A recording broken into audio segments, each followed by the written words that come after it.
नमस्कार मित्रमंडळी, बार्शी आणि तुळजापूर तालुक्यामध्ये पिसाळलेल्या लांडग्याने घातले थैमान थैमान थैमान। आतापर्यंत या लांडग्याने 5-6 जणांचा चावा घेतलेला आहे। 5-6 लोकांना हा लांडगा चावलेला आहे।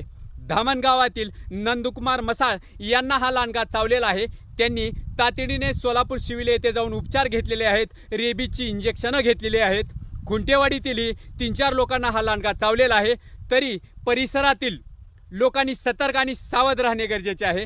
हा लांडगा धामणगाव, खुंटेवाडी, काटी या परिसरात आढळून येत आहे। तरी लोकांनी सावध राहावे। विशेष करून रात्री अपरात्री शेतकऱ्यांनी शेतात वावरत असताना मजबूत अशी स्वतःजवळ काठी ठेवणे गरजेचे आहे।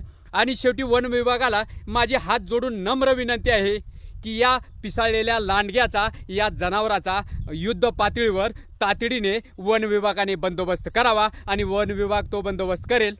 धन्यवाद।